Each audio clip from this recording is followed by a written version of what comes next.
जय हिंद, जय महाराष्ट्र बंधू आणि भगिनींनो. शिंदखेडा ते वणीगड असा हा प्रवास आपण बुलेटवर सुरू करतो आहोत आणि प्रवासाचा मंत्र म्हणून श्री गणेशा केला. तर या ठिकाणी धुळ्यापर्यंत आल्यानंतर सर्वप्रथम आमची कुलदैवत एकविरा मातेचं आम्ही दर्शन घेतलं आणि त्यानंतर पुढे शनिवारचा दिवस असल्यामुळे बजरंगबलीचं दर्शन घेणंसुद्धा अनिवार्य आहे. दर्शन घेताना तुम्ही पाहू शकता की बॅक साईडला तुम्हाला आवाज येत असेल तर DJ वगैरेचा आवाज येतो आहे. जे काही वणीगडसाठी प्रवासासाठी DJद्वारे पायी चालणारे भक्तजन आहेत.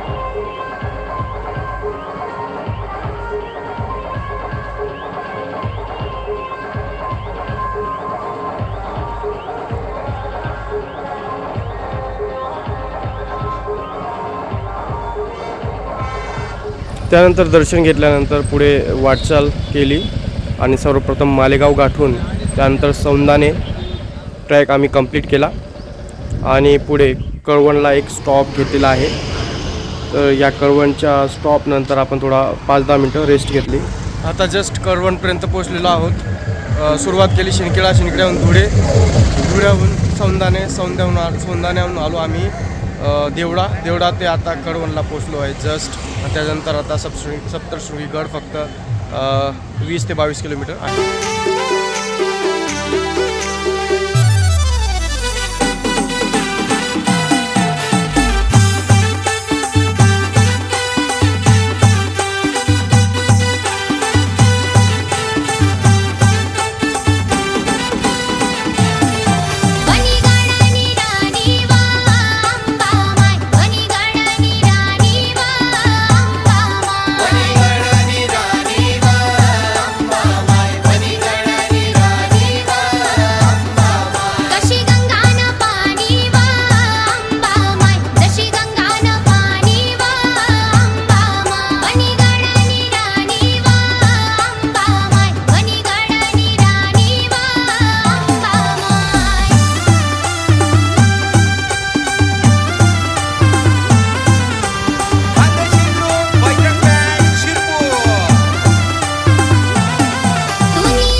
आता जस्ट आपण रडतोंडी घाट कंप्लीट केला आणि आपली जी बाईक आहे ती पार्किंगमध्ये लावण्यासाठी आलो. 30 रुपये चार्जेस आहे.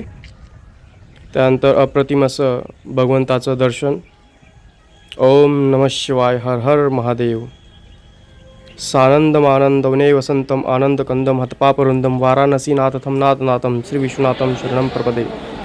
त्यानंतर आपण रोपवेद्वारा दर्शनासाठी एंट्री केली. 120 रुपये चार्जेस आले रिटर्नसाठी आणि मातेचं अतिशय छान प्रकारे दर्शन या प्रोसेसद्वारे होतं. घंटो का काम मिनटो में अशा प्रकारचं सोय आता गडावर करण्यात आलेली आहे प्रशासनाद्वारे.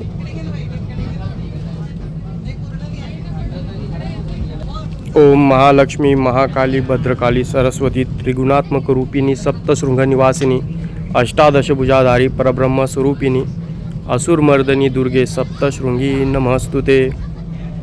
आई सप्तशृंगीचं मातेचं नाव घेऊन आपण आता दर्शनाच्या रांगेमध्ये लागणार आहोत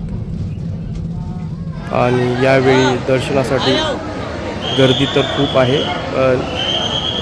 एक्झॅक्ट ज्यावेळी लोक मालेगावहून इथं पायी चालणारे येतील त्यावेळी जास्त प्रचंड प्रमाणात गर्दी असेल. आता रिटर्नसाठी आपण रोपवेद्वारे खाली उतरतो आहे. 120 रुपयामध्ये रिटर्न आपण येऊ शकतो. छान असा उपक्रम.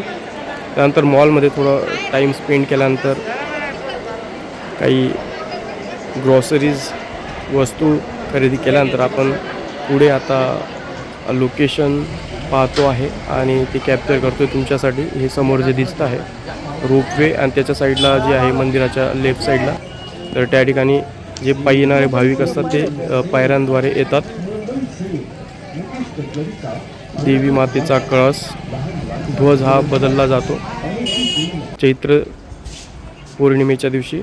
त्यानंतर हे जे रूम आहेत 100 रुपयामध्ये भक्तिनिवास, 1 बेड 100 रुपीज 24 तासासाठी. अत्यंत छान अशी सोय भक्तांसाठी केलेली आहे. त्यानंतर आपण पुढे पाहूयात की या ठिकाणी आपल्या मंदिरामध्ये 365 दिवस जी सोय असते जेवणाची ती आपण समोर पाहतो आहोत. जसं शिर्डीला व इतर देवस्थानला, शेगावला जशी सोय असते तशीच गडावर सुद्धा आहे. अनेक लोकांना माहीत नसते, त्यामुळे तुम्हाला या व्हिडिओद्वारे त्याचं लोकेशनसुद्धा दिलं आहे. आणि या ठिकाणी जो तलाव, या ठिकाणी आल्यानंतर आपण स्नान केलंच पाहिजे. आणि हा शेवटचा नजारा मंदिराच्या साईडचा अत्यंत छान असा हा नजारा आहे. आणि सरते शेवटी आपण आता परत एकदा मंदिराचं लोकेशन कव्हर करूयात आणि परतीच्या प्रवासाला आता सुरुवात करणार आहोत. असं म्हणतात की देवी आनंदित होते भक्त जेव्हा भेटायला येतात आणि नाराज होते जेव्हा भक्त जातात.